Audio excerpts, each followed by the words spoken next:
심상치가 않습니다. 안철수 대표 측과 호남 중진 의원들 간의 갈등이 문제인데요. 먼저 호남 중진 의원들이 안철수 대표를 향해서 바른정당과 합당을 주도한 그 부분에 대해서 책임론을 제기했습니다. 중대 결단까지 요구했습니다. 한마디로 말하면 사퇴하라는 거죠, 대표직을.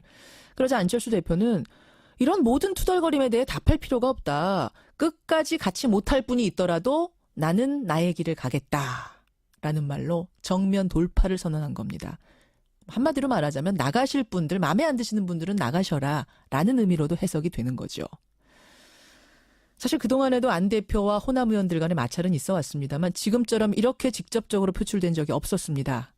이 분당 상황 어떻게 내부에서는 보고 있을까요? 어느 계파에도 속하지 않고 당을 향해서 가장 날카로운 비판을 해온 분입니다. 국민의당 이상돈 의원 연결을 해보죠. 이상돈 의원님 안녕하세요. 네, 안녕하세요. 네, 오랜만입니다. 오랜만입니다. 네. 일단은 증상 진단을 좀 해볼게요.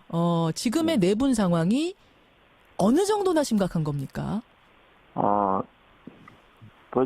심각하다고 봐야죠. 왜냐하면 당대표 리더십이 일단 와야 됐으니까요. 근데요, 예. 이것은 예고된 거 아닙니까? 저는 된 거라고 예고된 거라고. 사실 그동안에도 뭐 크고 작은 마찰이야 쭉 있었습니다. 대표로 안철수 대표가 나설 때부터 네, 그렇죠. 심상치는 않긴 했지만 이미 이 정도 상황까지 갈 거라고 내다보셨었어요? 그렇습니다. 이건 뭐 정해진 수순은 가는 거죠. 왜냐 그러면은 이미 안철수 대표가 어떻게 해서 당대표가 다시 됐지만은 예. 정치인으로서의 자산은 이미 고갈돼 버렸죠.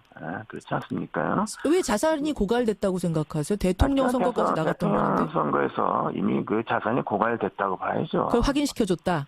네, 그렇죠. 그러니까 더군다나 그 대선 과정에서 제보 조작 사건 뭐 이런 것 등등해서 있는데 다만 우리 당의 어떤 당원 당대상의 어떤 구조적인 문제라고 그럴까요? 뭐 이런 것 때문에 대표가 됐는데 그 대표가 되고도 당을 통합해서 이끌어갈 생각이 전혀 없었고 네. 통합해서 이끌어갈 생각이 전혀 없었다고 생각하세요? 대표인데 설마 그런 생각? 처음부터 그랬습니다. 그렇게 할 수도 없고 한다고 해봤자 말뿐이고 할 수도 이건 무엇보다 없고. 제가 보기에는 그 정치적 판단력이 그 본인이나 그 주변의 이른바 측근들이나 다들 아마추어죠. 그래서 애당초 되지도 않는 뭐 바른정당과 통합한다 그것도 우습게 돼버리고 그러니까 박지원 의원님 말씀대로 닭죽 개돼 버렸다. 이제 바보 된 거죠. 바보 된 거다. 아마추어 안철수 대표와 아마추어 그 측근들이 지금 당을 바보 상태로 만들었다 이렇게 보시는 거예요? 그렇죠. 그 박지원 대표님이 전 대표님이 좀 완곡하게 표현한 게 그게 아닙니까? 네. 그렇게 보세요. 아니 근데 이제 안철수 의원 측에서는 대표 측의 의원들은 뭐라고 얘기하냐면 지금 호남 의원들이 의도적으로 당 대표를 흔들고 있는 거다 이런 얘기 하는데요. 네, 근데 정치인들은 다 의도가 있기 바라는 겁니다. 그런 바람도 있는 것이고 또 하나는 안 대표의 그쪽 사람이라 그러는데 누군가 한번 실명을 대보세요. 누가 있는가? 무슨 말씀이세요, 그게? 네, 그러니까 안 대표 측 사람이다 하지 않습니까? 의원이다 그러는데 그게 누군지. 그러니까 제 말씀은 이렇게 지금 드러내고 안철수 대표 쪽에 서 있는 의원이 과연 몇이나 있는지 그 미집사하는 거죠. 과연 몇이나 안철수 대표를 지금 따르고 대표라면 모름지기 따르는 사람이 많아야 하는데 얼마나 실명을 내놓고 따르고 있는. 네, 그리고 또 의원이 다 똑같은 의원이 아닙니다. 그 정치적 무게감이 있는 거죠. 몇이나 따르고 있다고 내부에서는 보세요? 몇 명 없다고 봅니다. 몇 명 없다고? 네. 말하자면 어제 저희가 이제 뉴스다 코너에서도 잠깐 얘기했습니다만 만약 바른정당으로 안철수 대표가 바른정당 분들과 뭔가를 하고 싶다면 도모하고 싶다면 최소한 교섭단체를 만들 수 있는 지금 바른정당 11명 남지 않았습니까? 9명 정도는 함께 가야 하는데 그 9명이 되겠는가에 대한 어제 얘기를 나눴는데 그 정도 안 된다고 보십니까? 저는 그게 안 된다고 보기가 더 중요한 것은 유승민 의원이 이제 남아있는 자강파에서 최대 주주라고 할까요? 그렇지 않습니까요? 그리고 저는 그 몇 사람 제가 잘 아는 사람들 아닙니까요? 잘 아시죠, 그 바른정당 분들. 그 의원들이 안철수 대표를 어떻게 보는가 제가 너무 잘 압니다. 어떻게 보는데요? 그러니까 같이 할 사람이 아니라고 보는 거죠. 아니 왜 같이 할 사람이 아니라고 봅니까? 중도라는 건 비슷한 거 아닌가요? 중도 보수 뭐 이런. 절대로 그렇지 않습니다.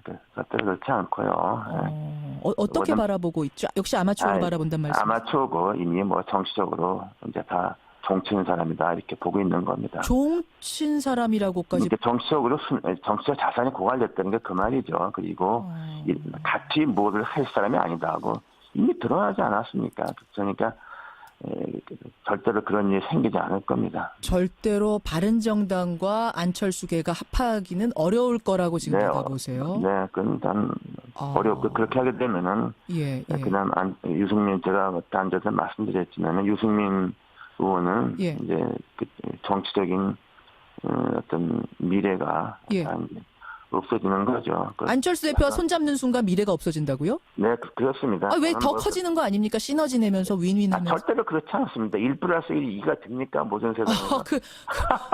둘이가 맞지 않는다고 보시는 거예요? 절대로 맞지 않고 오히려. 그리고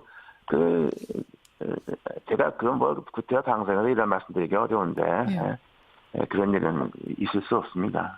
자, 그럼 이야기가 전망 쪽으로 지금 넘어오고 있는 건데 그럼 이렇게 흔들리다가 국민의당이 계속 이렇게 고비고비마다 잘 넘어왔잖아요. 또다시 뭉치고 해서 이번에는 어렵다고 보시는 거예요?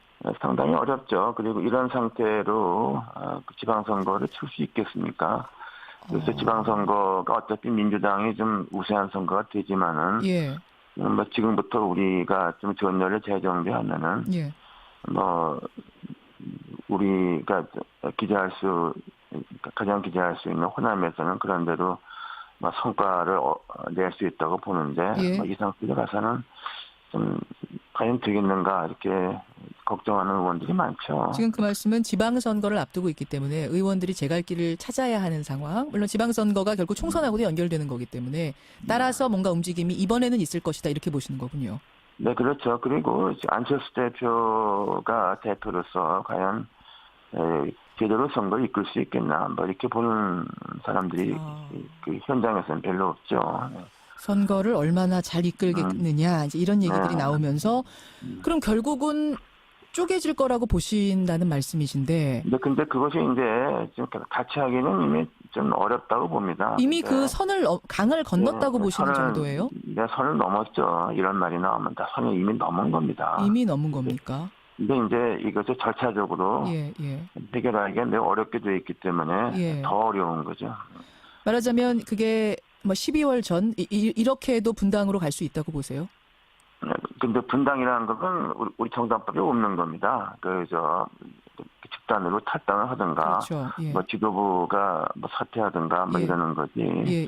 우리 정당법에 부부가 이혼하는 식으로 분당은 그러니까 뭐 분당이란 표현이 그렇습니다만 갈라진단 말고 생각해서 12월 전에 심정적으로는 이미 다 이제 같이 하기 어려운 것이고, 그리고 사실상 의원이 중요한 게 아닙니까? 그 대다수 의원이 어디 있는가? 대다수 지역구 의원이 어느 쪽에 있는가? 그게 중요한 거죠. 그러니까 이쪽 호남 의원들, 호남 중진 의원들 쪽에 손을 들고 있단 말씀이세요? 대다수. 네, 그렇죠. 대다수 지역구 의원들은 다 이쪽이죠. 그러면 사실은 지금 민주당 안에서도 자유한국당의 몸집이 커지면서 제1당 자리 위협받게 생겼으니 국민의당 쪽의 호남 의원들, 뿌리가 같았던 의원들과 합치자는 이야기가 나오고 있습니다. 일부에서. 그쪽으로 그러면 이 호남 의원들이 나와서 갈 가능성 있다고 보십니까? 저는 그럴 가능성은 대단히 희박하다고 봅니다. 어떤 한두 분이 개인적인 행동은 뭐 있을 수 있겠지만은 집단적으로 그런 일은 없을 거라고 봅니다. 왜 그렇게 생각하세요? 왜? 왜냐 그러면요. 그게 이미 지난번 총선을 치렀고 당 사정이라는 게 그렇게 뜻대로 되는 게 아니지 않습니까요? 그리고 또 무엇보다 호남 유권자들은 또다시 그냥 일당 보다는 우리가 국민의당과 민주당이 경쟁하는 선의의 경쟁을 하는 구도 그런 것을 원하고 있기 때문이죠. 그러면은 이상돈 의원님, 저는 그럼 어떻게 전망을 하시는 건지 잘 모르겠어요. 일단 이 당은 12월 내에 이미 선을 넘었다. 같이 하긴 어려운 상황까지 갔다라고 말씀하셨는데 그렇다고 해서 바른정당과 안철수 대표 측 인사들이 뭉치진 못할 거다. 그리고 또 호남 쪽 의원들과 민주당이 합치지도 못할 거다. 그럼 어떻게 되는 겁니까? 그러니까 우리 그 자력으로 우리나라인데 자강론이죠. 그래서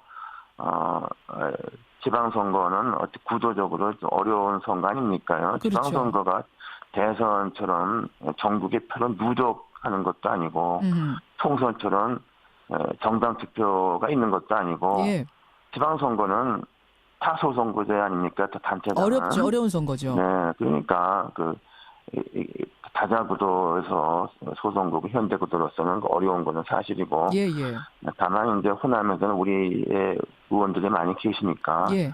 거기서는 지금부터 전열을 정비하면은 해볼 수 있고 그것이 이제 우리가 우리 나름대로 자강론이죠. 이렇게 서면은 의미 있는 역할을 할 수 있고. 그러면 그 말씀은 또 일단은 어떤 변화가 있을 수 있다는 거죠. 자강론으로 이 상황 이미 갈라졌는데 자강론으로 다시 뭉치기는 어렵고 그러면 지도부의 사퇴라든지 뭐 이런 걸 요구하는 방향으로 갈 거라고 보세요? 네, 이미 뭐 그런 얘기가 나온 건 마찬가지입니까? 이제 다만 그런 식으로 안철수 해서 대표가 예. 사퇴할 의사가 전혀 없죠. 그러니까 없죠. 이게 더 문제라고 보는 거죠. 그렇게 되면은 결국은 쪼개지는 길로 갈 수밖에 없을 것이다. 네, 근데 그것이 어떤 절차를 갈지 그건 저도 모르겠습니다. 알겠습니다. 앞으로 두고 봐야죠. 답답한 상황이고 복잡한 상황인 것만은 분명하네요. 네, 국민의당. 그렇습니다. 예, 네. 심상치 않은 상황인 것만도 분명하고. 속 시원한 도타가 없는 거죠. 없네요. 예, 여기까지 말씀을 듣겠습니다. 상황 진단해봤습니다. 이상돈 의원님 고맙습니다. 네. 예, 국민의당 이상돈 의원이었습니다.